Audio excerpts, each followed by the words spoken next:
आज हम लोग पढ़ने वाले हैं Bihar board class 9 geography chapter 2। Chapter 2 का यह लेक्चर 3 है। इससे पहले लेक्चर 1 और 2 अपलोड हो चुका है। तो पिछले लेक्चर में हम जो डिस्कस किए थे वो था कि सामान्य तौर पर भारत को निम्नलिखित 6 भौतिक भागों में बांटा गया, ठीक ना। ये लोग पढ़े थे कि भारत को जो है 6 भौतिक विभागों में बांटा गया। जैसे पहला था हिमालय पर्वत श्रेणी, जिसका डिस्कस हम लोग बहुत ही अच्छे तरीके से कर लिए थे। बहुत सारे उसमें मेन पॉइंट भी बन चुका था। आज जो हम डिस्कस करने वाले हैं वो है दूसरा पार्ट, उत्तर का विशाल मैदान। उत्तर का विशाल मैदान, ठीक ना। ये लेक्चर 3 है। अगर यहाँ पे किसी को समझ में नहीं आया तो पहले आप लेक्चर 1 और लेक्चर 2 देख के आइएगा, तो ही लेक्चर 3 जो है बढ़िया से समझ में आएगा। तो क्या डिस्कस करने वाले हैं, तो भारत के 6 भौतिक विभागों का जो दूसरा पार्ट था उत्तर का विशाल मैदान, ये आज हम लोग डिस्कस करेंगे। तो हल्ला मत करो, समझो यहाँ पे कि हिमालय पर्वत के दक्षिण और दक्षिण पठार के उत्तर 3 प्रमुख नदियां प्रणाली है, ठीक है ना। हिमालय पर्वत के दक्षिण में और दक्षिण पठार के उत्तर में क्या है, 3 प्रमुख नदी है, सिंधु नदी, गंगा नदी और ब्रह्मपुत्र नदी। और उसकी सहायक नदियों से बना यह विशाल मैदान जो है, तीनों के सहायक नदी से जो यह विशाल मैदान बना है, इसका नाम पड़ा सिंधु गंगा ब्रह्मपुत्र का मैदान, ठीक है। तीनों नदी का नाम इसमें जोड़ दिया गया, सिंधु गंगा ब्रह्मपुत्र का मैदान। यह मैदान जलोढ़ मिट्टी से बना है, ठीक ना। यह मैदान जो है पूछेगा कि सिंधु गंगा ब्रह्मपुत्र का मैदान किस मिट्टी से बना है, जलोढ़ मिट्टी से बना है। किससे बना है, जलोढ़ मिट्टी से। यह भारत की ही नहीं बल्कि पूरे विश्व का सबसे अधिक उपजाऊ और घनी जनसंख्या वाला मैदान है। यह मैदान जो है सिंधु गंगा ब्रह्मपुत्र मैदान, ये पूरा दुनिया का सबसे अधिक जो है घनी जनसंख्या वाला क्या है, मैदान है। लाखों वर्षों से हिमालय के गिरिपाद में स्थित बहुत बड़े बेसिन में जलोढ़ के निक्षेप से इस भाग का निर्माण हुआ था। यह 7 लाख वर्ग किलोमीटर से अधिक क्षेत्रफल में फैला हुआ, ठीक ना। सिंधु गंगा ब्रह्मपुत्र का मैदान जो है 7 लाख किलोमीटर से भी अधिक क्या है जगहों पे फैला हुआ है। पश्चिम से पूर्व इसकी लंबाई लगभग 2400 किलोमीटर है और 150 से 500 किलोमीटर चौड़ा है, ठीक ना। यह मैदान सामान्यतः समुद्र तल से लगभग 240 मीटर से भी अधिक ऊंचा है। पश्चिमी मैदान की ढाल उत्तर पूर्व से दक्षिण पश्चिम और पूर्वी मैदान का ढाल उत्तर पश्चिम से दक्षिण पूर्व की ओर है। अगला इस विशाल मैदान के मोटे तौर पर 4 उपभाग हैं। सिंधु और इसकी सहायक नदियों के द्वारा बना भाग पश्चिमी मैदान या फिर पंजाब का मैदान कहलाता है ना।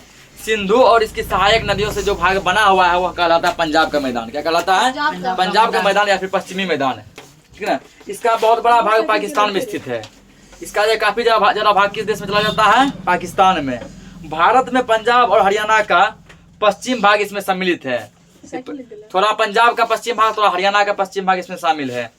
इस भाग में हिमालय से निकलकर प्रवाहित होने वाली और इसके सहायक नदियां, ठीक ना, झेलम, चेनाब, रावी, व्यास तथा सतलज है।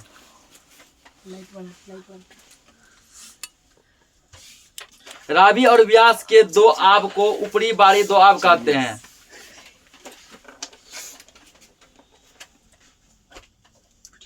इस मैदान की औसत लंबाई जो लगभग कितना है, 150 से 300 मीटर तक ये क्या है, तो ऊंचा है। 150 से 300 मीटर तक क्या है, ऊंचा है। और इसका ढाल जो उत्तर पूर्व से है ना दक्षिण को रहे, उत्तर पूर्व से दक्षिण को ऐसे गिरावट ढाल जैसा है। विशाल मैदान का दूसरा भाग जो है, इसका दूसरा पार्ट जो वो कहाँ चला जाता है, राजस्थान में। कहा जाता है, राजस्थान में। इसका विस्तार जो अरावली पर्वत के पश्चिम भाग में है।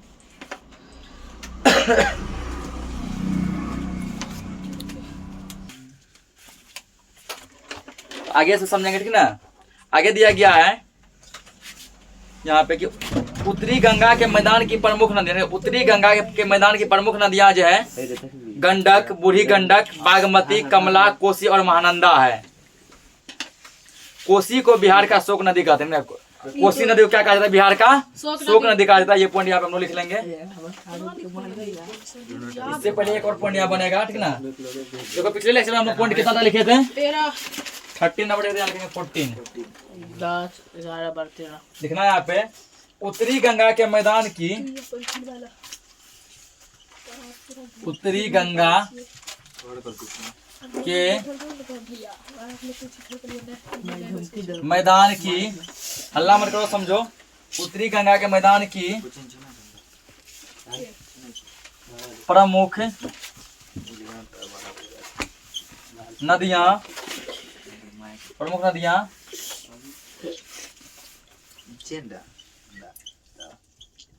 गंडक, गंडक, बूढ़ी गंडक, गंडक बूढ़ी गंडक इस नदी का नाम है। बागमती, अभी सर जी खत्म होने लगा। बागमती, कमला, कमला, कोसी और महानंदा, महानंदा है।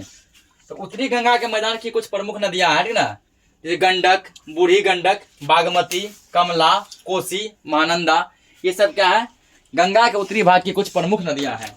जिनमें की जो है इसमें कोसी नदी को हम लोग बिहार का शोक नदी कहते हैं। क्या कहते हैं? बिहार का शोक नदी, क्योंकि बिहार में जो प्रत्येक साल जो बाढ़ जो आती है वो कोसी नदी के कारण है। शोक यानी दुख, तो कोसी नदी क्या करती है, बिहार वालों को दुख दे देती है, इसलिए हम लोग कोसी नदी को बिहार का शोक नदी कहते हैं।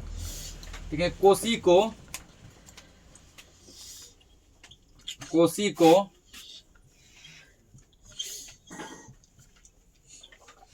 बिहार का शोक, बिहार का शोक बोलो या फिर शोक नदी बोलो, बिहार का शोक कहा जाता है, कहा जाता है। कोसी नदी को हम लोग क्या कहते हैं, बिहार का शोक कहते हैं, बिहार का शोक नदी कहते हैं। यहाँ की नदियों में प्रतिवर्ष बाढ़ आते हैं, जिसके कारण यहाँ क्षारण झील, दलदल और चौड़ भूमि का विस्तार होता रहता है, ठीक ना। ये जितना भी नदियां बताए यहाँ पे, गंडक, बूढ़ी गंडक, बागमती, कमला, कोसी, महानंदा, ये सभी नदी में क्या आता है, प्रत्येक वर्ष जो क्या आता है, बाढ़ आता है, ठीक ना। जिसमें कि बिहार का शोक नदी किसको कहते हैं हम लोग, कोसी को कहते हैं। जिसके कारण क्या होता है, क्षारण झील, दलदल और चौड़ भूमि का विस्तार होता रहता है। दक्षिणी गंगा के मैदान की प्रमुख नदियां सोन, पुनपुन, फल्गु तथा चानन है, ठीक ना। ये लिखा उत्तरी गंगा की। दक्षिणी गंगा देखेगा, ठीक ना, तो दक्षिण गंगा का भी फिर है, तो उसको भी हम लोग लिखेंगे यहाँ पे। उत्तरी गंगा का ये सब था, लिखेंगे यहाँ दक्षिणी गंगा लिखना है। दक्षिणी गंगा के, दक्षिणी गंगा के, दक्षिणी गंगा के मैदान की, हल्ला मत कीजिए, मैदान की प्रमुख नदियां, दक्षिणी गंगा के मैदान की कुछ प्रमुख नदियां हैं, जैसे सोन नदी, ठीक है, सोन नदी का नाम ये सब, सोन, पुनपुन, ये पुनपुन नदी है, फल्गु, फल्गु तथा चानन, चानन है, ठीक ना। उत्तरी गंगा के मैदान की प्रमुख नदियां क्या हो गया, गंडक, बूढ़ी गंडक, बागमती, कमला, कोसी, महानंदा, ये सब नदी है। और दक्षिणी गंगा के मैदान की प्रमुख नदी है सोन नदी, पुनपुन, फल्गु और चानन, ये सभी क्या नदी है। ये नदियां ग्रीष्म काल में सूखी हो जाती है या जल की पतली धारा के रूप में प्रवाहित होती है। ये सब नदी क्या होता है, गर्मी के महीना में क्या होता है, सूख जाता है, या जल के पतला धारा के रूप में क्या होता है, बहता रहता है। निम्न क्षेत्र को यहाँ जो हम लोग जल्ला और टाल कहते हैं। क्या कहते हैं, यहाँ के क्षेत्र को जल्ला और टाल कहते हैं, जो नई जलोढ़ मिट्टी का क्षेत्र है। ब्रह्मपुत्रा का मैदान या पूर्वी मैदान असम राज्य में सदिया के उत्तर पूर्व से होकर ध्रुवीय स्थान तक लगभग 650 किलोमीटर लंबा है। इस मैदान के पश्चिमी भाग को छोड़कर सभी और ऊंचे पहाड़ी भाग है। इस भाग का ढाल क्रमशः उत्तर पूर्व से दक्षिण पूर्व की ओर होता है। ब्रह्मपुत्र नदी इस मैदान के मध्य से गुजरती है। इस मैदान के बीच स्थित माजुली द्वीप विश्व का सबसे बड़ा नदी द्वीप है। यहाँ एक पॉइंट बनेगा, ठीक ना, कि पूछेगा विश्व का सबसे बड़ा नदी द्वीप कौन सा है, तो है माजुली नदी द्वीप। लिखना है यहाँ पे।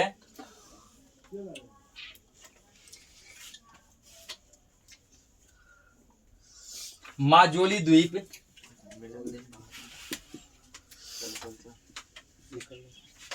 माजुली द्वीप विश्व का माजुली द्वीप विश्व का सबसे बड़ा नदी द्वीप है।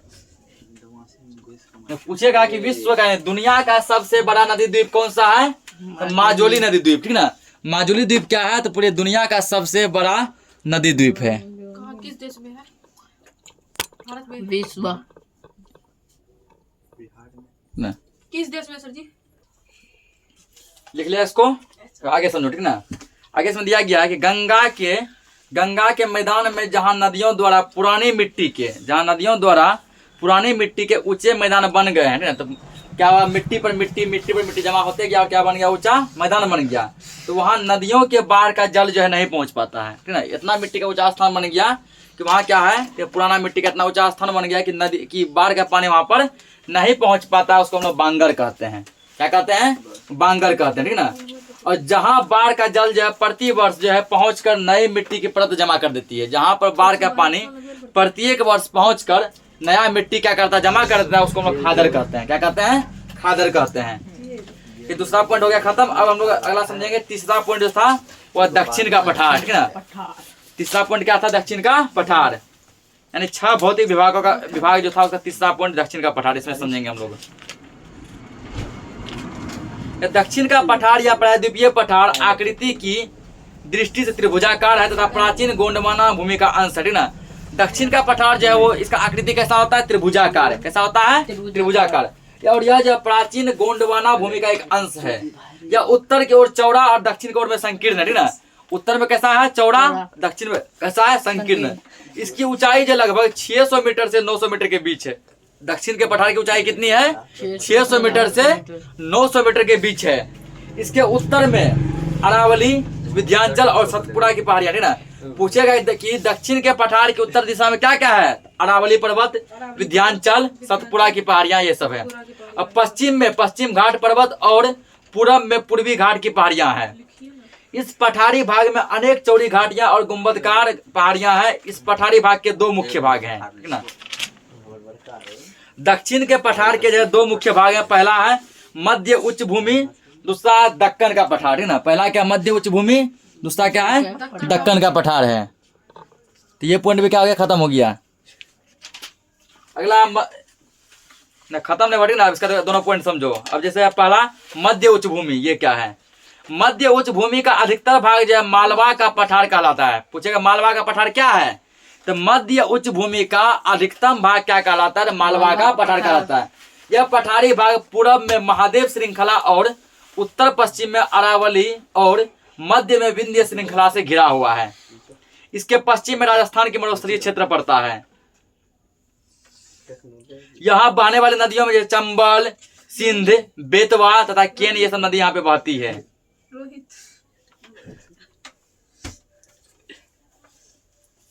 विंध्याचल के दक्षिण में इन्हीं के समांतर सतपुड़ा पर्वत तथा पूरब में अमरकंटक और छोटा नागपुर का पठार है। सतपुड़ा की 1350 मीटर ऊंची घूपगढ़ चोटी पंचमढ़ी पहाड़ी पर है। घूपगढ़ चोटी कहाँ पर है? तो पंचमढ़ी पहाड़ी पर है। ये पॉइंट बन सकता है लेकिन यहाँ पे उतना नहीं लिखना है। बस याद रखना है कि धूपगढ़ चोटी, कौन सा गढ़? धूपगढ़ चोटी, यह पंचमढ़ी पहाड़ी पर है।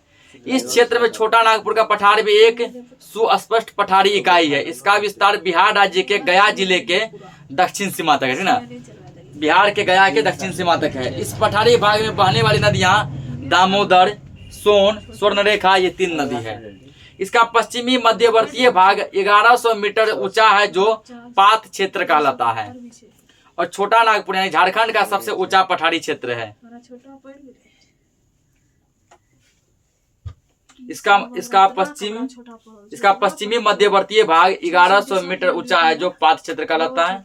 और छोटा नागपुर का सबसे ऊंचा पठारी क्षेत्र है। तो अगला इसका दूसरा पाठ क्या? दक्कन का पठार है। दक्कन का पठार, दक्कन के पठार को दक्कन ट्रेप भी कहते हैं ना। पूछा गया कि दक्कन के पठार को और किस नाम से जाना जाता है? दक्कन ट्रैप। दक्कन ट्रैप, ठीक ना। दक्कन के पठार को दक्कन ट्रैप भी कहा जाता है। यह लावा द्वारा निर्मित और लगभग 5 लाख वर्ग किलोमीटर फैला हुआ है ना। पूछा दक्कन का पठार किसके द्वारा बना है? लावा से, ठीक ना। नीचे जो आग का लावा निकलता है उससे निर्मित है ये दक्कन का पठार, जो 5 लाख वर्ग किलोमीटर में पूरा फैला हुआ है। इसके अंतर्गत मध्य प्रदेश, महाराष्ट्र के अधिकांश भाग आते हैं। पश्चिमी आंध्र प्रदेश, कर्नाटक, तमिलनाडु के अधिकतर भाग भी इसमें आते हैं। यहाँ की सबसे ऊंची चोटी दोदा बेटा, जो कि 2670 मीटर ऊंची है। जल्दी कर, खींच रहे जल्दी। थोड़ा कम खींच रहे।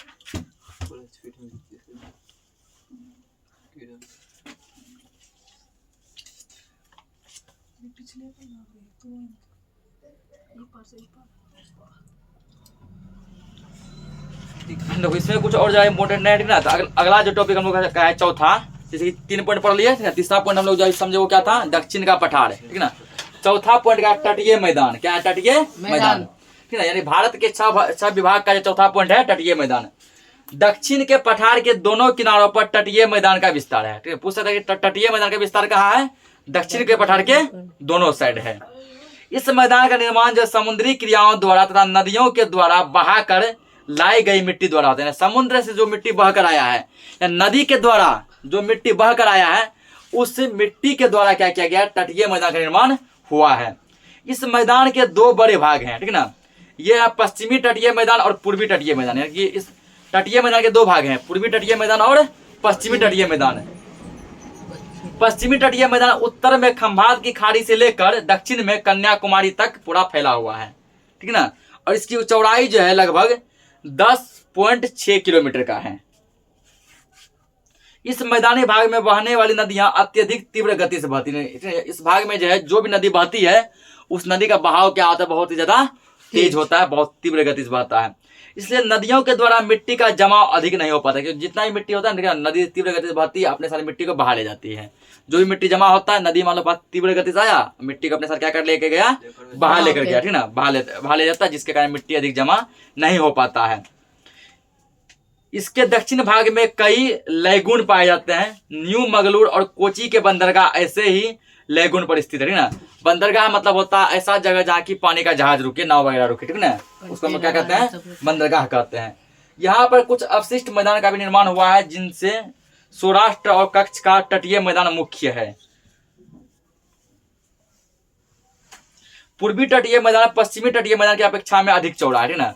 पूछेगा कि अगर जो है कौन तटीय मैदान अधिक चौड़ा है, तो याद रखना कि पूर्वी तटीय मैदान जो ये क्या है?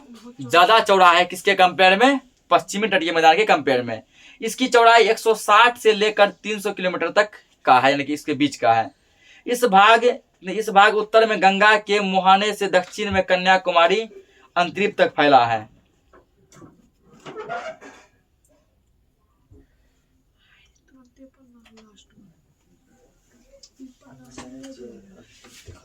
तो अगला भाग तुम्हारा 5वां, ठीक है, वो है भारतीय मरुस्थल। क्या? भारतीय मरुस्थल, ठीक ना।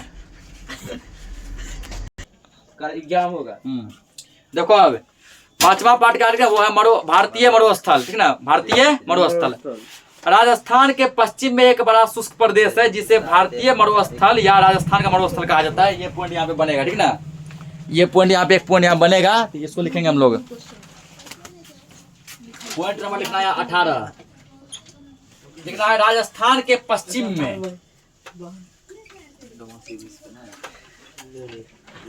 राजस्थान के पश्चिम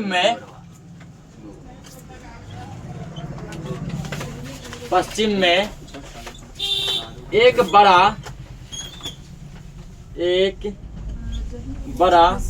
शुष्क प्रदेश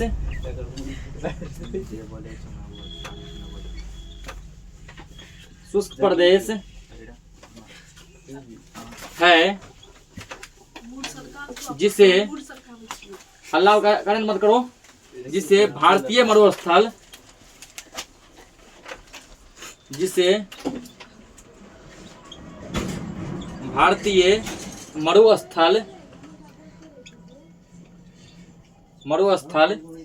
या राजस्थान का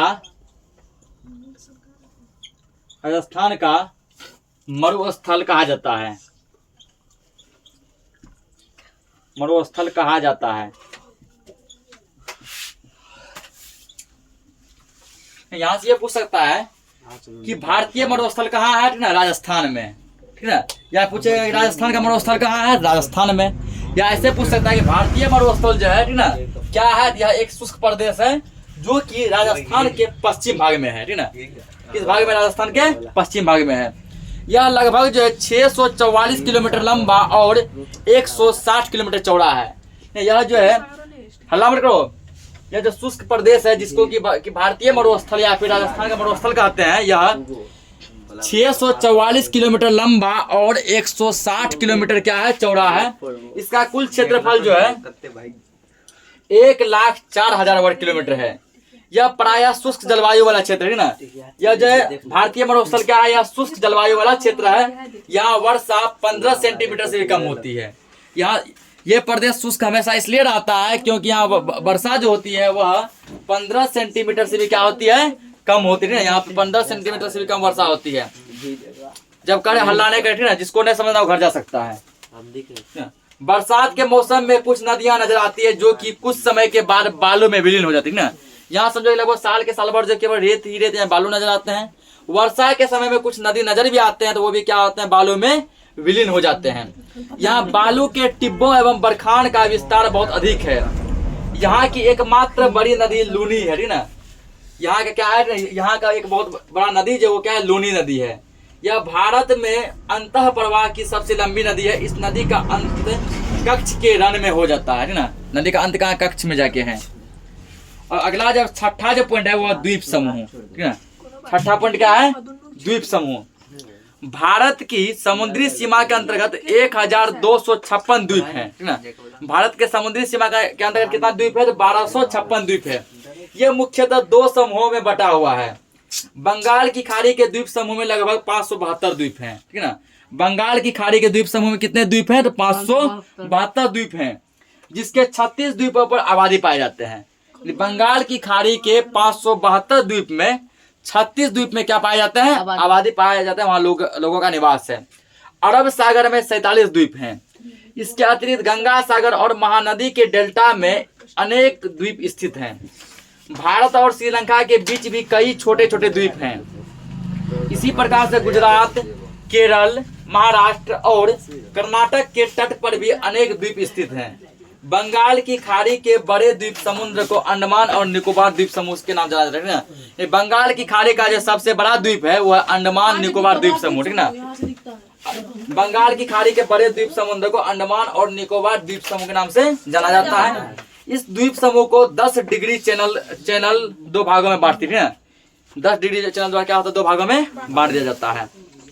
ये द्वीप जलमग्न पर्वतों के ऊपरी भाग है ना, लेकिन पूरा जल में जो पर्वत मग्न है ये थोड़ा ऊपर क्या ऊंचा उठा हुआ है। भारत का सबसे दक्षिणी बिंदु जो है वो इंदिरा पॉइंट है, ये लिखेंगे आप, ठीक ना। पूछता है कि भारत का सबसे दक्षिणी बिंदु क्या है, तो वह इंदिरा पॉइंट। क्या है, इंदिरा पॉइंट, ठीक ना। तो यहाँ पे हम लोग लिख देते हैं ऊपर, ठीक ना। यहाँ जो तुम्हारा पॉइंट बनेगा वो बनेगा पॉइंट 19 से 19वां पॉइंट यहाँ लिखना है। भारत का सबसे दक्षिणी बिंदु, ये जीके में कई बार पूछा जाता है। भारत का सबसे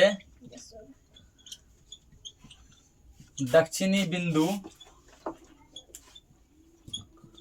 इंदिरा पॉइंट है।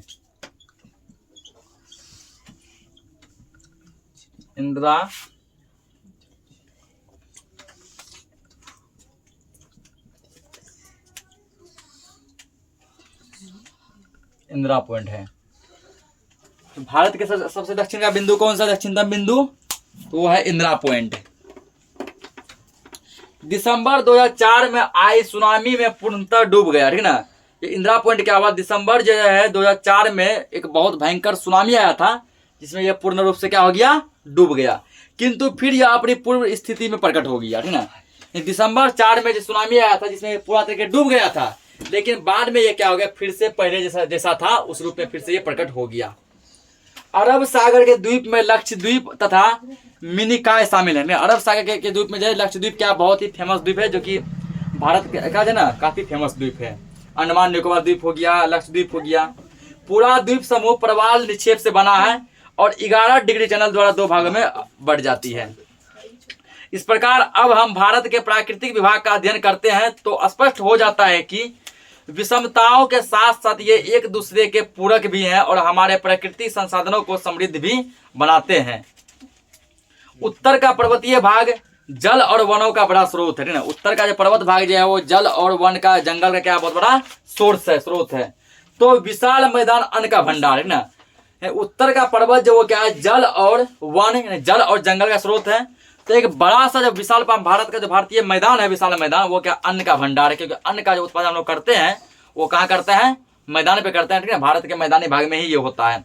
वर्तमान में एक भूगर्भीय सर्वेक्षण से पता चलता है कि बिहार के गंगा बेसिन में खनिज तेल का भी विशाल भंडार है ना। बिहार के गंगा बेसिन में, बेसिन को यहाँ पे द्रोणी भी कहा जाता है, यानी बिहार के गंगा द्रोणी में खनिज तेल का विशाल भंडार है। इसके अतिरिक्त विशाल मैदान प्राचीन सभ्यताओं के विकास का भी आधार है ना। जब जो हम लोग विशाल मैदान देखते हैं, पर्वत पहाड़ देखते हैं, ये हमें प्राचीन चीजों का इससे अवगत कराती है। दक्षिणी पठारी भाग खनिज संपदाओं से भरा पड़ा है जो हमारे औद्योगिक विकास में भरपूर सहायक है। तटीय मैदान चावल की कृषि और मत्स्य पालन के लिए उपयुक्त है ना। भारत का तटीय मैदान जो वो चावल की कृषि और मछली के पालन के लिए क्या है, उपयुक्त है। यहाँ पर अनेक पत्तनों का भी विकास हुआ। इस प्रकार से ये भौतिक विविधता है भारत की प्राकृतिक संपदा का भी आधार है। इसी तरह चैप्टर क्या हो गया, खत्म हो गया। हम लोग मिलते हैं नेक्स्ट लेक्चर में, तब तक के लिए जय हिंद।